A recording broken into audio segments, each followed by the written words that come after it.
Hello everyone, कैसे सभी लोग। उम्मीद करता हूं सभी लोग बहुत अच्छे होंगे। वेलकम बैक टू पढ़ ले 33। और आज का हमारा ये जो वीडियो है ये बहुत ज्यादा इंपॉर्टेंट और बहुत ज्यादा इंफॉर्मेटिव रहने वाला है। ठीक है, तो आज हम लोग बहुत सारी चीजें डिस्कस करेंगे और स्पेशली जब कोई बच्चा बोर्ड वाले फेज में होता है ना, जब इस फेज में आ जाता है, ठीक है, तो ये जो चीजें हम डिस्कस करने वाले ये बहुत कॉमन बन जाती है। हमें पता नहीं चलता कि हमारे लाइफ में ये सब चल रहा है, ठीक है, पर एक तरीके से हर बच्चे की लाइफ में ये चीजें हो रही होती है। कुछ मिस्टेक्स जो कि हर बच्चा कर रहा होता है और कुछ चीजें जो कि उसको फॉलो करनी चाहिए पर वो नहीं करता है।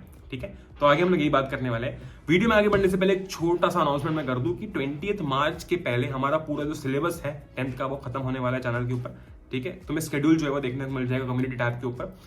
इसी के साथ साथ उसके बाद एक बहुत ही प्यारा रिविजन कोर्स यूट्यूब पर ऑफकोर्स फ्री में जो है तुम लोगों के लिए आने वाला है and you are going to love it. ठीक है, क्योंकि वो जिस लेवल का होगा, जिस तरीके का होगा और जिस फील के साथ आएगा, ठीक है, you are going to love it. हमने टर्म 1 के टाइम पर भी ये चीज की थी, पर अब टर्म 2 के टाइम पर ये जो सारी चीजें हैं वो बिल्कुल ऐसे डबल होने वाली। अब बढ़ते वीडियो के अंदर आगे, कुछ भी स्टार्ट करने से पहले एक बहुत ही कॉमन सा कंफ्यूजन है डूज एंड डोंट्स के बिल्कुल बीचों बीच में इस चीज को मानता हूँ। बहुत ही कॉमन सा कंफ्यूजन है कि भैया मैं 11th की प्रिपरेशन चालू कर दूं क्या, ठीक है, जेई नीट की प्रिपरेशन चालू कर दूं क्या। मतलब मेरा 10th थोड़ा बहुत ठीक है बचा हुआ है, पर मैं क्या करता हूँ 11th की प्रिपरेशन चालू कर देता हूँ क्योंकि मुझे अर्ली स्टार्ट करना है, which is a very valid point, क्योंकि अर्ली स्टार्ट करना इंपॉर्टेंट है। आपकी एग्जाम्स लेट हो रही है। देखो यार, अगर तुम बिल्कुल कोर प्रिपरेशन अभी से चालू कर दोगे, बहुत ज्यादा कोर प्रिपरेशन अभी से चालू कर दोगे ना, तो होगा क्या कि तुम्हारे जो 10th क्लास की जितनी भी चीजें हैं जो भी तुमने पढ़ रखा है वो धीरे धीरे भूलते जाओगे। ठीक है, इसीलिए तुम लोगों के लिए हम लोग जो फाउंडेशन कोर्स है वो लेकर आए थे। तो जो फाउंडेशन कोर्स की हम लोगों ने बात की थी ना, जो फ्री फाउंडेशन कोर्स था, हाँ, वो इसीलिए था यार बच्चा अगर 10th में है तो उसको 10th से रिलेटेड जितने भी टॉपिक्स है 11th क्लास के अंदर, क्योंकि सारे टॉपिक्स मोस्ट टॉपिक्स रिलेटेड होते हैं, ठीक है ना, बहुत से। अब होगा क्या कि ये जो 10th के टॉपिक्स है आपको हल्का सा वो फील मिलता रहेगा कि यार हाँ 11th में ना जेई में ऐसा होता है, और बहुत एक्सपीरियंस टीचर्स आपको इस कोर्स में कंप्लीटली फ्री में पढ़ा रहे हैं। ठीक है, तो मैं ये सिर्फ इसलिए कह रहा था क्योंकि बहुत ही कॉमन कंफ्यूजन है जिसको मैं सॉर्ट आउट करना चाहता हूं फिर से, क्योंकि मैं बहुत बार कर चुका हूं, है ना। तो अगर तुम्हें ऐसा लगता है कि नहीं, तुम्हें थोड़ा सा 11th वाला वो फील चाहिए अभी से, तुम्हें वो 11th वाली प्रिपरेशन जो है वो करनी है, जो कि बहुत सारे बच्चों को भी करनी है, तुम ये फ्री वाला जो फाउंडेशन कोर्सेज में एनरोल कर सकते हो। लिंक नीचे डिस्क्रिप्शन में है, ठीक है, कंप्लीटली फ्री है, anyone can enrol in this course. अब ये अपॉर्चुनिटी तुम्हारे पास में है जो कि बहुत सारे बच्चों के पास नहीं होती है, इसलिए मैं कह रहा हूं कि इसको यूज कर लो। ठीक है, ये एक बहुत बड़ी अपॉर्चुनिटी है, बहुत एक्सपीरियंस टीचर्स तुमको पढ़ा रहे हैं और तुमको वो 11th वाली फील भी देखने को मिलेगी इसके अंदर, है ना, जो कि एक तरीके से तुम्हें एक अर्ली वाला एडवांटेज देगी कि हाँ मैंने थोड़ा सा जल्दी स्टार्ट कर दिया। तो फ्री यार एनरोल करना। इसकी कुछ क्लासेस यूट्यूब के ऊपर भी आती रहती है, तुमने देखा ही होगा, और बाकी कोर्स जो है वो फ्री है कंप्लीटली। लिंक नीचे डिस्क्रिप्शन में, you can enrol in this. ठीक है, ग्रेट। अब वही बात हो गई हमारी, एक कंफ्यूजन था जो मैंने सॉर्ट आउट कर दिया। ये बैच के साथ ये कंफ्यूजन था, इसलिए मैंने पहले वो कंफ्यूजन सॉर्ट किया है जो कि बहुत नया नया था। अब हम लोग आते हैं बहुत ही इंपॉर्टेंट डूज एंड डोंट्स के ऊपर। तो ये जो कंफ्यूजन था वो तो सॉर्ट आउट हो गया। अब हम लोग बात करने वाले हैं डूज एंड डोंट्स।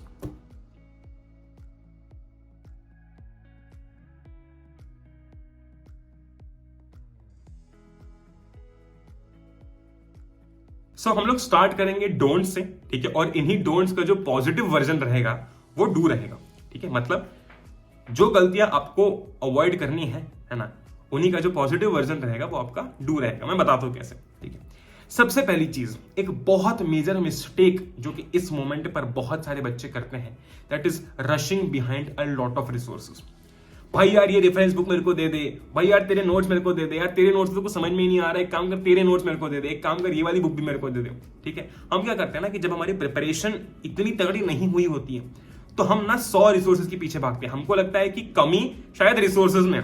ठीक है, हमको लगता है कि यार अगर इस बुक से पढ़ूंगा ना तो ही मेरा हो पाएगा, नहीं, which is completely wrong. Number 2 आता है staying too long on your smartphone. भैया आप भी वही बातें कर रहे ना, डिस्ट्रैक्शन ये वो, नहीं, देखो मैं क्या कह रहा हूं तुमको समझो।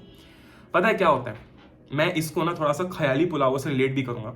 होता क्या है कि जब हम लोग फोन चलाना, ज्यादा देर तक चलाने का मतलब क्या है, मुझे पता है कि तुम अभी भी ऑनलाइन ही पढ़ रहे हो, और तो तुम्हारे ऑफलाइन स्कूल स्टार्ट हो गए पर तुम ऑनलाइन ही पढ़ रहे हो। ठीक है, तो तुम्हारा जो स्क्रीन टाइम है, स्क्रीन टाइम जो है तुम्हारा अपार्ट फ्रॉम स्टडिंग ऑनलाइन, वो हमें कम करना है।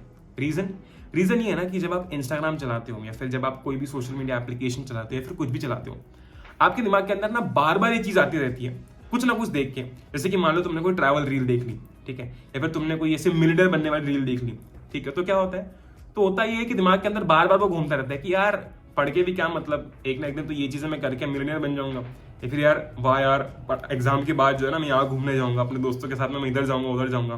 तो क्या होता है ना कि एक नए नए थॉट्स हमारे दिमाग के अंदर आने लगते हैं, ठीक है। और एग्जाम के अंदर थोड़े से थॉट्स को लिमिट करना बहुत इंपॉर्टेंट होता है, क्योंकि जब तक आप अपने थॉट्स को लिमिट नहीं करोगे दिमाग इधर उधर भागते रहेगा, ठीक है। और इस समय अगर तुमको ये रील कहीं दिख गई या फिर ये मैसेज कहीं दिख गया कि 10th की मार्कशीट तो सिर्फ तुम्हारे डेट ऑफ बर्थ के लिए होती है, तो तुम लोग डाइवर्ट होना स्टार्ट हो जाओगे, ठीक है। और ये होता है ना। तो ये मेन कारण है। अब तुमको समझ में आ रहा होगा कि यार हाँ यार ये चीज तो होती है, ठीक है। तो ये मेन कारण है, इसलिए मैं तुमको कह रहा हूं कि अपना जो पढ़ाई के व्यतिरिक्त, पढ़ाई के अलावा जो तुम्हारा ऑन स्क्रीन टाइम है ना, फोन यूज करने का, लैपटॉप यूज करने का, वो कम कर दो, ठीक है। उससे ये चीजें थोड़ी सी सॉर्ट आउट हो जाएंगी, है ना।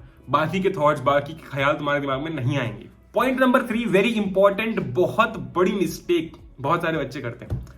Don't stick to a topic for too long. होता क्या है ना कि हम किसी टॉपिक पर आ गए, मान लो तुम पढ़ रहे हो कार्बोनेट्स कंपाउंड्स, ठीक है, चलो छोड़ो वो भी छोड़ो।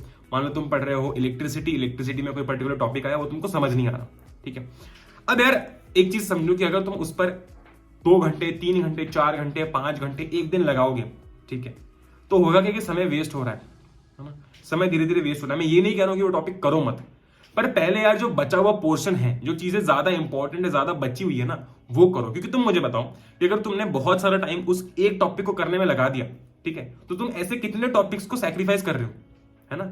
ऐसे कितने मार्क्स जो तुम सैक्रिफाइस कर रहे हो उस एक पर्टिकुलर टॉपिक के लिए, है ना। और ऐसा बहुत बार होता है, हम लोग जनरली, है ना, जनरली ऐसा ईगो पे ले लेते हैं कि यार हो कैसे नहीं रहा है, अब तो इसको करना ही पड़ेगा। ईगो पे लेने वाली कोई भी बात नहीं। टॉपिक अगर अभी नहीं हो रहा उसको स्किप कर दो, बाद में करना, ठीक है। पर एक ही टॉपिक को लेकर 3-3 4-4 घंटे बैठोगे तो वो डर बनने लग जाता है कि यार ये टॉपिक तो मेरे से हो ही नहीं रहा है, आगे तो और टफ टॉपिक आएंगे, फिर कैसे करूंगा, है ना। तो अगर 2 4 5 ट्राई में नहीं हो रहा है, फिलहाल के लिए उसको स्किप कर दो, बाद में कर लेना, ठीक है। पहले जो अपना सिलेबस है ना उस पर ध्यान दे दो। तो किसी भी टॉपिक पर बहुत ज्यादा देर तक चिपके रहने की जरूरत नहीं है, क्योंकि एक तरीके से वो एंग्जाइटी क्रिएट करेगा, है ना। तो आई होप कि ये पॉइंट तुम ध्यान रखोगे। अगर तुम्हारे साथ कभी ऐसा होता है कि तुम्हारा बहुत समय एक टॉपिक के पीछे चले गया है, तो अगली बार से उसको अवॉइड करना, वो बाद में कर लेना। Point number 4, don't be random.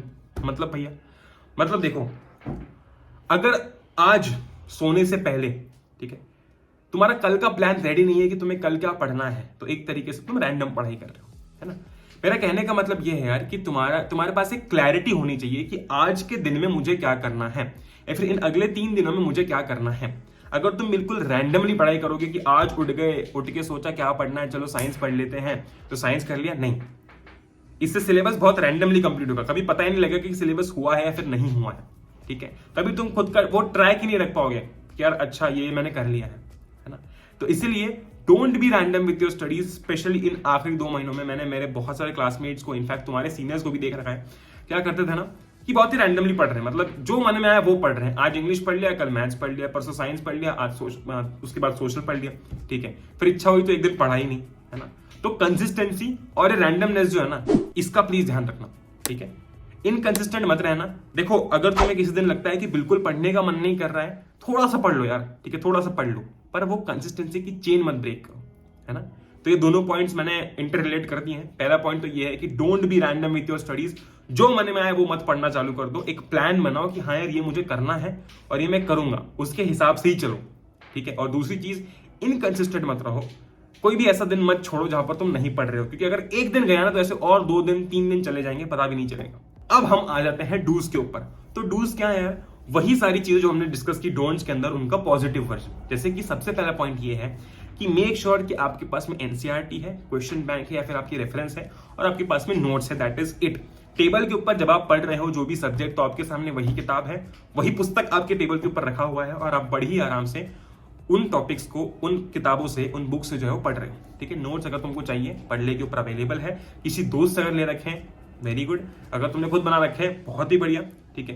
पर कोई एक ही सोर्स होना चाहिए, ठीक है। अब अगर तुम कार्बन के 4 नोट्स लाकर सामने रख दोगे और एक टॉपिक इससे पढ़ोगे, दूसरा इससे पढ़ोगे, तो कैसे काम चलेगा, ठीक है। तो इसलिए ये पहला डू जो है तुमको ध्यान में रखना है। अब दूसरा पॉइंट इंपॉर्टेंट है, उससे रिलेटेड नहीं है, क्या है वो? ये है कि always have your written practice ready, क्योंकि एग्जाम जो है हमारी होने वाली है सब्जेक्टिव, है ना। एग्जाम जो है हमारी होने वाली है सब्जेक्टिव, और इस सब्जेक्टिव एग्जाम के साथ में डील करने के लिए हमारा थोड़ा जो रिटन प्रैक्टिस वाला पोर्शन है ना, वो स्ट्रांग होना चाहिए। मैं तुमको बताता हूँ हुआ क्या है। पिछले 1 साल में जब से हम 10th के अंदर आए हैं तब से हमारी जो रिटर्न प्रैक्टिस है वो इतनी खास नहीं हुई है। बस तुमने क्या किया, तुमने कॉपी वगैरह लिखी होगी, असाइनमेंट्स किए होंगे, वहां पर कोई भी बाउंडेशन नहीं था, है ना।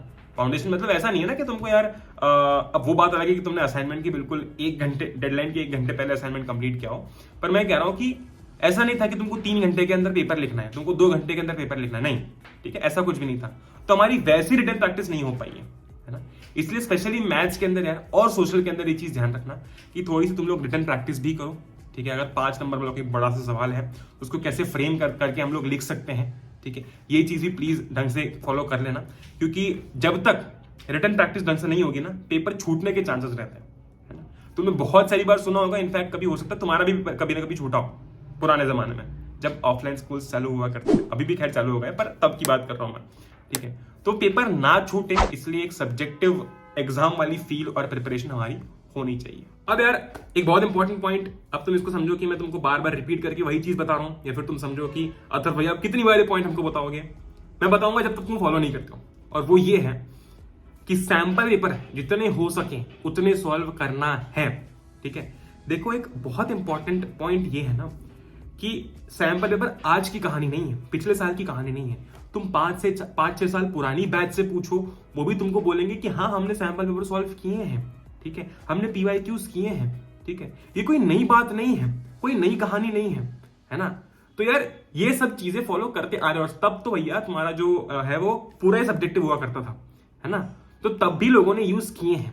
आज की डेट में दिक्कत यह है कि पैटर्न बदल चुके हैं, पर सैंपल पेपर सॉल्व करना उतना ही इंपॉर्टेंट है ना।